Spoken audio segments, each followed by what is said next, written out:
वाह भौजी वाह, तुहार देवरा भोसड़ी वाला बहुत चटना बा। ओकरा सारवा के बोलावा, हमार लड़वो चाटे के बा। अच्छा चल भौजी, ते बतावस बाटे कि तोर देवरा तोर ढोड़ी चटले बा। तोर देवरा बहुत चटना बा भोसड़ी वाला, तो तोर ढोड़ी चटले बा। तो हम ई जानल चाहत बाटे कि तोर देवरा ढोड़िए बस चटले बा कि ढोड़िया के नीचे वाला मशीनियो चटले बा तोर।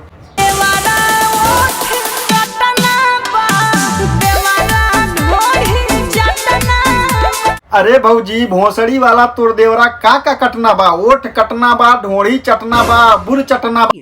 बहुत तेज हो रहा है। अरे गलती हो गई, मुंह से है जबान फिसल गई। बुर ना चटले होई, शायद चटलहू होई। जब ढोड़ी चटले बा तो थोड़ा सा नीचे वो जीभिया लगा देले होई। चले गइलू परदेस मजा मारे। अरे भौजी, समझत काहे नहीं बाड़े ते? तोर मर्दा परदेश मजा लेवे ना गईल है। तोर मर्दा परदेश पैसा कमाए खातिर गईल है, समझ ली। पैसा ना रही तो पेट ना भरी। तोरा के अगर जो ढोड़िया चटावला से पेट भर जा तो चटा दे देवरा से अपना ढोड़ी। देखा आपने लापरवाही का नतीजा है। तनिको बुझाला ना भतारा के हमारा दुख तो बरिया रे बा। वाह भौजी वाह, तनिको बुझात ना बा भतरा के हमारा दुख बरियारे बा। अरे भौजी, कवन तोरा के दुख बा? तोर भतरा ते पैसा कमा के देत बा ना। तोरा के दुख यह बा, पेलवावला के दुख बा ना। अरे भोसड़ी वाली भौजी, तोरा भतरा के ऊपर बहुत जिम्मेदारी बा। ई कब समझ बेते? पतिया नतिया पटना बा, देवाला ढोढ़ी चटना बा। अरे भोसड़ी वाली भौजी, पिछवाड़ा कुदा कुदा के का कहल चाहत बाड़े ते? तोर पतिया नतिया बता, तोर पति है कि तोर नाती है? ई बता। और जवन ते कहत अटे कि देवरा ढोढ़ी चटना बा, तो ई काम भोसड़ी वाला तोर देवरा ही कर सकेला, और केहू के देवरा ना कर सकेला। साले को बम से उड़ा दूंगा एक बार हाथ में आ जाए तो। रुपया कमा के का करे मुआना, असली धन लुटावते बा। रुपया पैसा कमा के करी का असली धन लुटौते बा? तो सुन, रुपया पैसा कमा के तोरा गाड़ी में डाली। भोसड़ी वाली भौजी, थोड़ा समझे के कोशिश कर। रुपया पैसा कमाए जे बहरा जाला, ओकरा मेहरारू के धन लुटा जाला। भैया, ई गाना जवन गईले बा उस सिंगर के नाम है भोसड़ी वाला चंदन चंचल।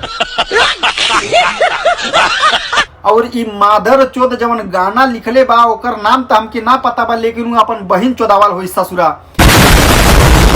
ई बतावा, माधर चोदन सन कुलहीन भौजी महतारी सम्मान होलिन, महतारी सम्मान होलिन भौजी। तो तुहानी के साले माधर चोद ऐसन गाना बनावे के सोच कैसी लेला? दिल में आयल कैसी? भोसड़ी वाले थोड़ा पैसा खातिर समाज के इतना नीचे गिरा दिया है ऐसा माधर चोद कि सुधर ना सकेला। आवे वाले पीढ़ी में बहुत ज्यादा इफेक्ट पड़ी। माधर चोद कम से कम सुधर जा। ऐसे गाना मत गाओ भोसड़ी वाले लोग, ऐसे गाना मत लिखो। भोजपुरी को मत ज्यादा गिराओ, भोजपुरी को महत्व दो। अरे कहना क्या चाहते हो? देवारा ढोढ़ी चटना बा, देवारा ढोढ़ी। भाई लोग, इसमें कोई शक नहीं है, ऐसे घटिया भोसड़ी वाले सिंगर की वजह से हमारे भोजपुरी भाषा की बहुत बदनामी होती है। आप लोग से हाथ जोड़ के विनती है कि ऐसे घटिया क्वालिटी के सॉन्ग मत सुनिए, ना ही इनको ज्यादा बढ़ावा देने की जरूरत है। और इस वीडियो को बनाने का मकसद किसी के भावनाओं को ठेस पहुंचाना नहीं था, बल्कि इस वीडियो में जो सिंगर, डायरेक्टर, जो कैरेक्टर है, बस उन्हीं को हमारा मकसद है रोस्ट करना। और हमारे वीडियो को शेयर कीजिए ताकि इस भोसड़ी वाले लोगों के पास हमारा वीडियो पहुंचे और देखें, साले लोग समझे, इन लोग के दिल में थोड़ा रहम आए कि समाज में निगेटिविटी ना फैलाएं। तो आप लोग हमारे साथ जुड़े रहिए, हमको सपोर्ट कीजिए। लविंग रोस्ट को सब्सक्राइब कीजिए, बेल आइकन को प्रेस करिए। फिर मिलते हैं नए वीडियो में नए टॉपिक के साथ। तब तक के लिए जय हिंद, जय भारत। खत्म। Bye bye, tata, goodbye, गया।